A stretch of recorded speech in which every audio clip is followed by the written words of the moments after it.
am Dr. Holly Hampy. I am the Program Director for the Health Services Administration Program, and this is our series, Day in the Life. And I have the pleasure of having Neil Cincinnati. Adam, cut that for a minute. Cincinnati? Yes, Jay. Jay. Yeah, we just got the two names. Yeah. I was like, oh, wait. I was looking at my paper. Hello. My name is Dr. Holly Hampy. I am the Program Director for the Health Services Administration Program, and I am doing the Day in the Life series. And today I have the pleasure of having Jay Cincinnati here from Compati. Why am I having such a... Adam, okay. cut that. Okay. Hello, I am... Sorry, Compati is Latin. That might help you out for compassion. Compati. Yeah, so that's where the name Okay. of the company came from. Okay, Adam, I'm ready to start again. Hello, I am Dr. Holly Hampy. I'm the Program Director for Health Services Administration at Robert Morris University, and I am doing the Day in the Life series, and I have the pleasure of having Jay Cincinnati from Compati Home Healthcare. And welcome. Oh, thank you very much. Thank you. We are very interested in how you got to where you are. You're the marketing executive at Compati, and how was your journey to get there? Well, it was not the traditional journey. I did not come up through healthcare by any means. My background is actually in the steel industry and sales and technology. So with that being said, I had a family member that was suffering from Alzheimer's, my grandfather. I was raised by my grandparents, and I had watched my grandfather go through all of the stages of Alzheimer's, beginning to end. That was really tough. But I also learned a lot, and during that journey, I found that I really wanted to help folks through a very similar journey. And having a very unique background and skill set, I thought I might be able to help the masses as opposed to just a small fraction of the people. And I took a job with a company called Home Instead Senior Care.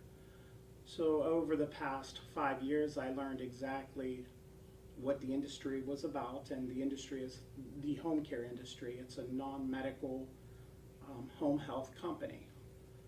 So as I learned the industry, it became very evident to me that the company I was working for was not able to help everybody. And that's when I decided to approach my colleague Neil, who wasn't able to make it here today.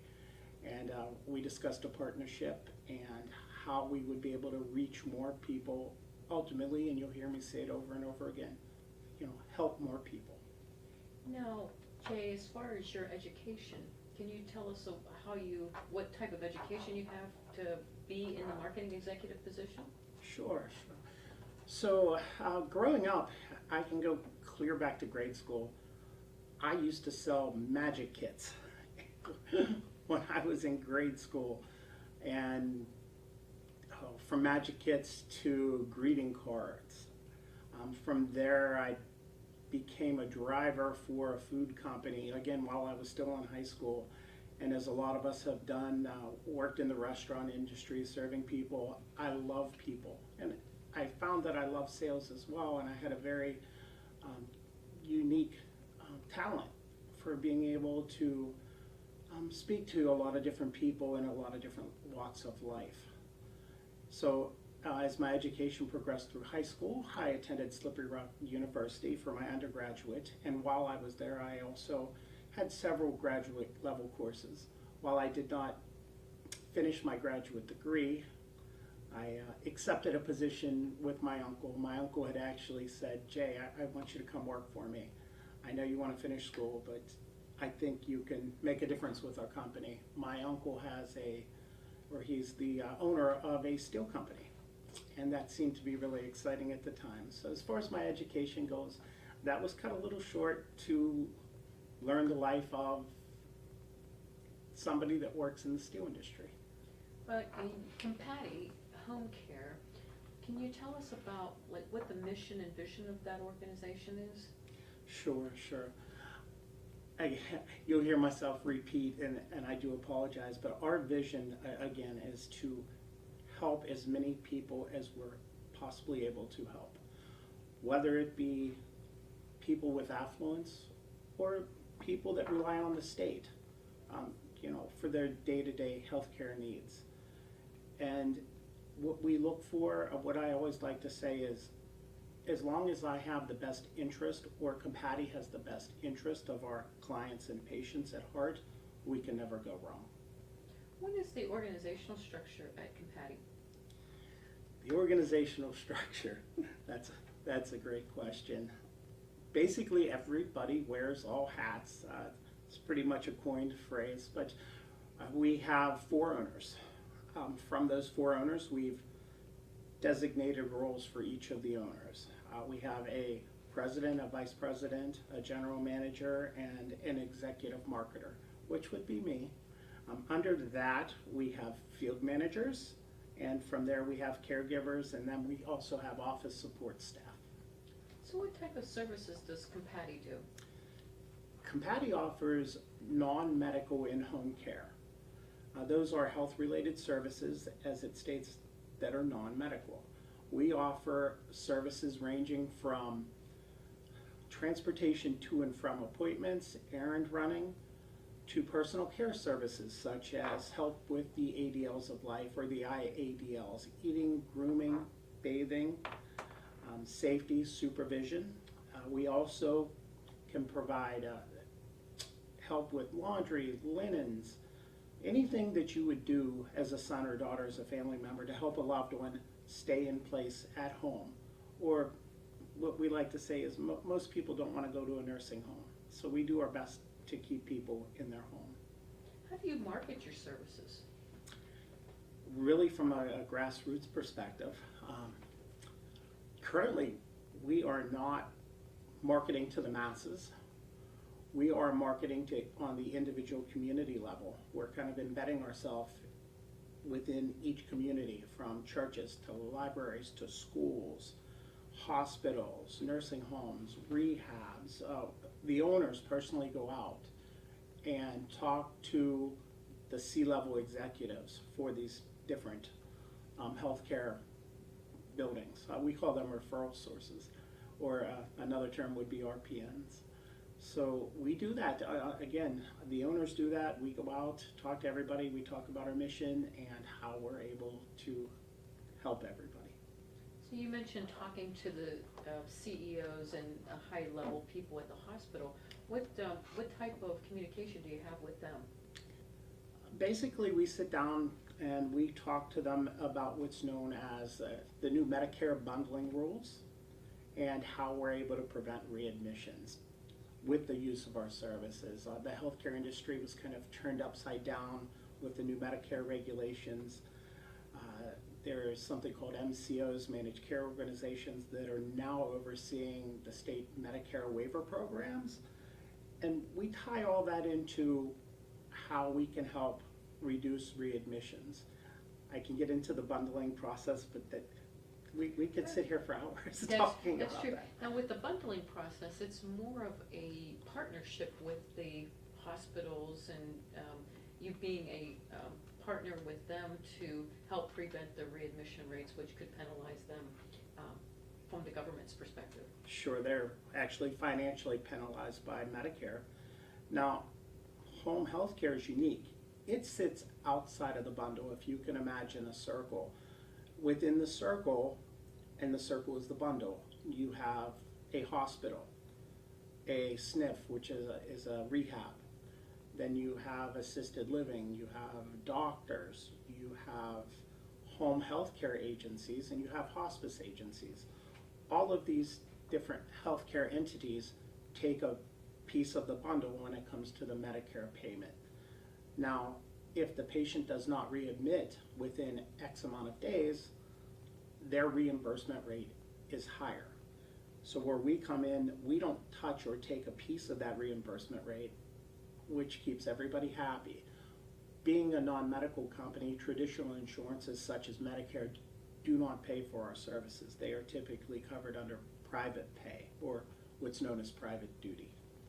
So if we can save the hospital money, the home health care money, the hospice company money, the rehabs, if we're able to help the folks stay out of the hospital, then they see a bigger chunk of the pie, to be frank.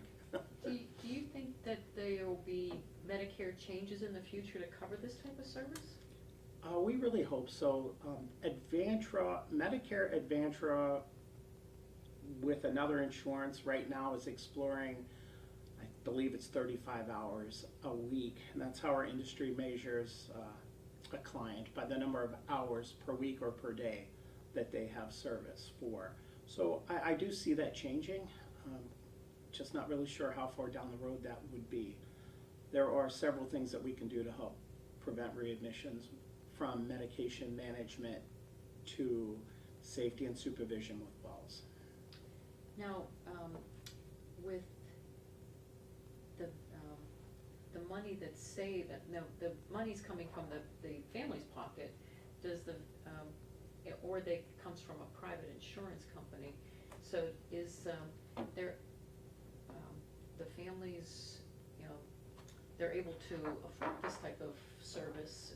You think that, the money that's spent keeping in their home that prevents a hospital stay would be less expensive, but the payment is being made by the patient's family, correct?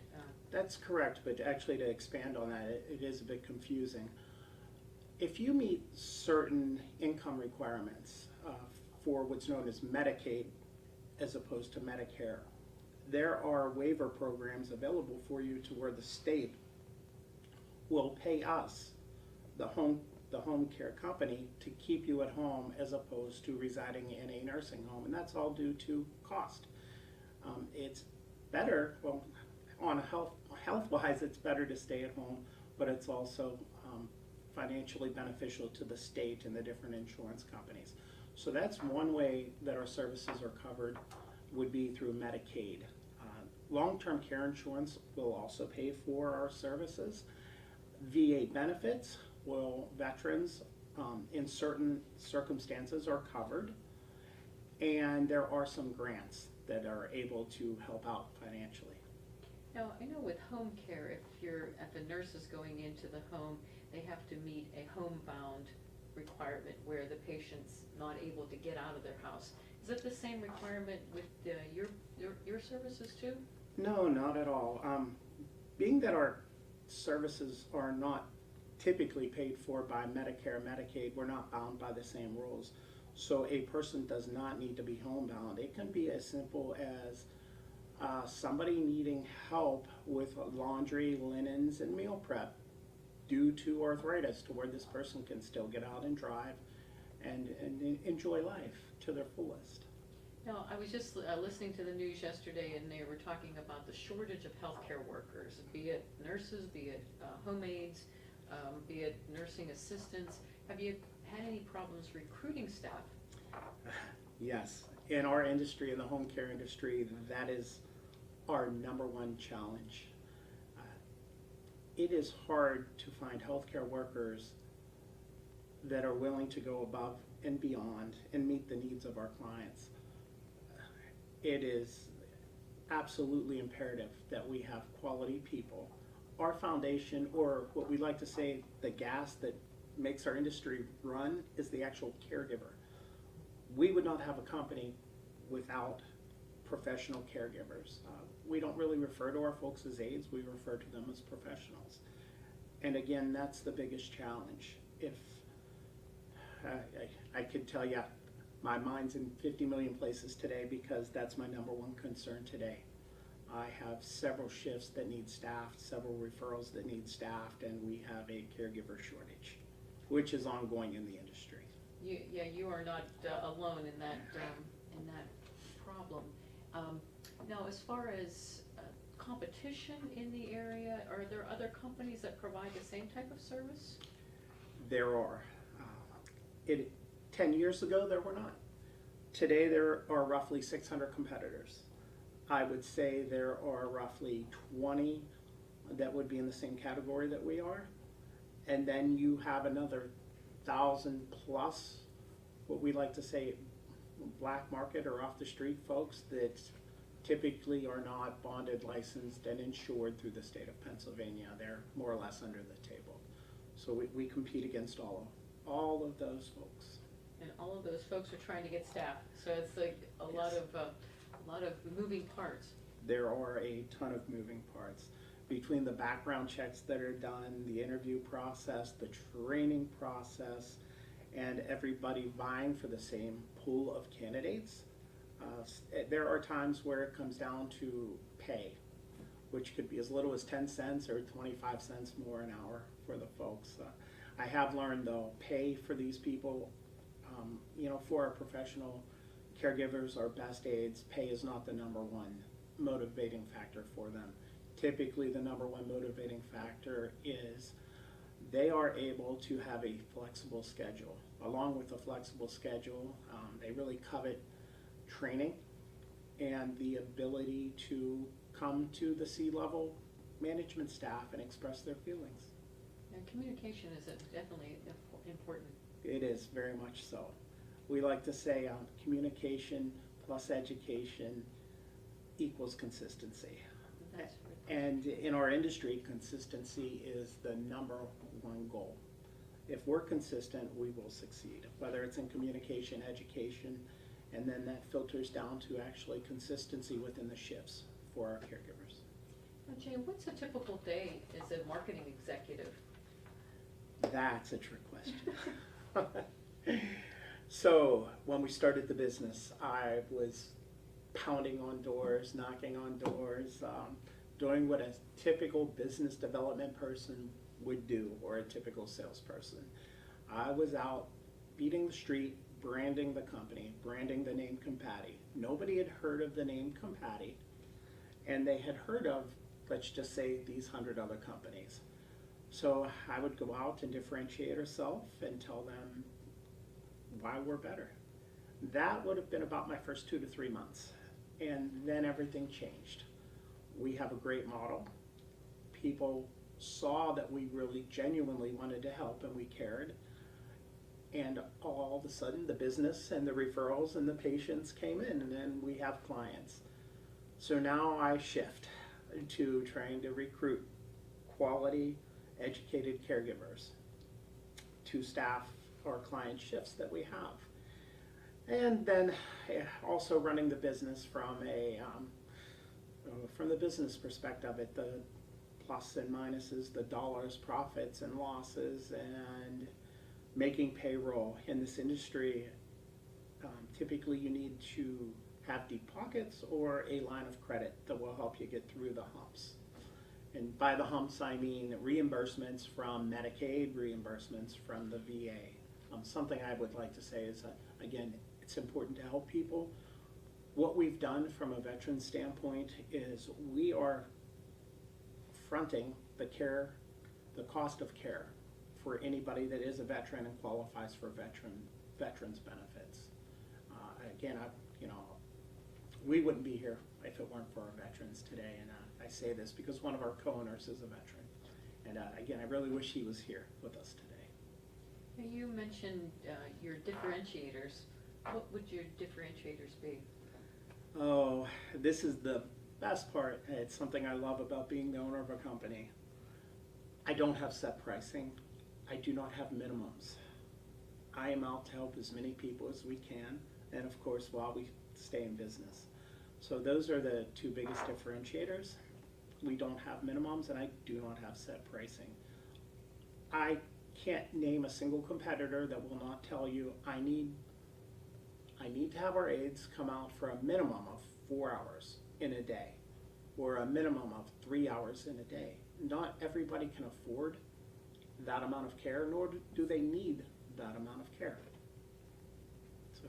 Yeah, now, no money, no mission, so you have a very strong mission to help people, but you also have to balance that with the finances too. Correct. So how do you do that? I like to call it a blended rate. So at the beginning of the day, we service Medicaid clients or folks that are receiving services through the different waiver programs, which there are over 30 waiver programs in PA. Some pay well, others, such as the aging waiver program for folks that are over the age of 60, our reimbursement rate is very low. It's $17.52 from the state of PA, meaning that we would have to hire people between $8 and $10 an hour to break even or make a small profit. So when I talk about a blended rate, I take the private pay clients and average that in. So at the end of the day, I have a blended rate of roughly, it's the goals it's the goal we set of $22 an hour. So really what it is not putting all of your eggs in one basket. I want to keep everything broad. I'd like to have 25% waiver clients, 25% VA clients, 25% private pay clients, and then I have a group of folks over here that are the outliers.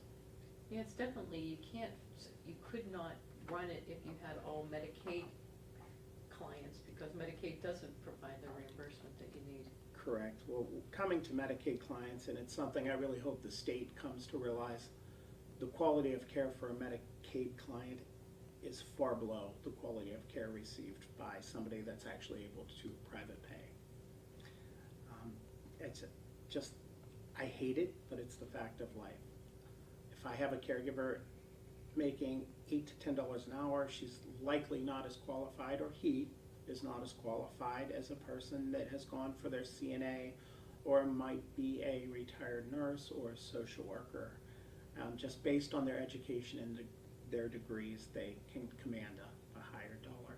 Again though, there's many retired nurses that are not in it for the money.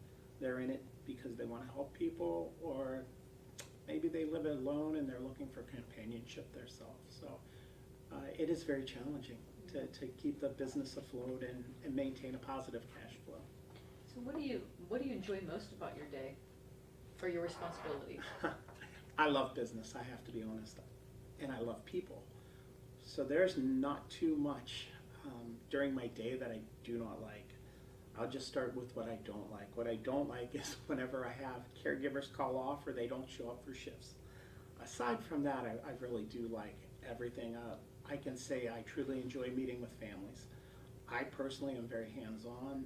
I not only go out and look for referrals from our different referral sources, hospitals and SNFs and assisted living facilities. I will go out and meet with our actual clients and sit down and talk to them and hear about their story. And we all try to be a resource for everybody, regardless of whether it has to do with our business or not. If we can help people, we do.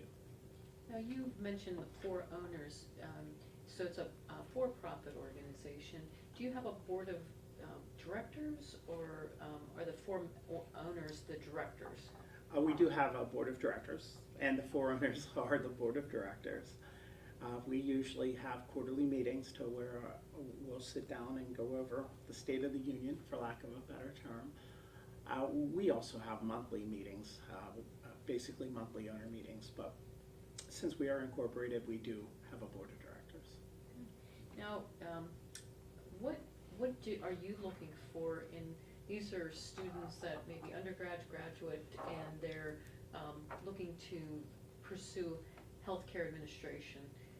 So if someone was coming to you to interview for a position in a management level position in your organization, what type of characteristics would you be looking for? Number one would be dedication. Within the healthcare industry, it is not a 8-hour a day, 9-hour a day, 5-day work week. Whether you're in management, whether you're a caregiver, or whether you're the owner of the company, it's basically, I hate to say it, but it's a 24/7 job, 24 hours a day, 7 days a week. The majority of our phones ring, whether it's 10 o'clock at night or 6 in the morning. We have to deal with all different kinds of issues, so dedication is key.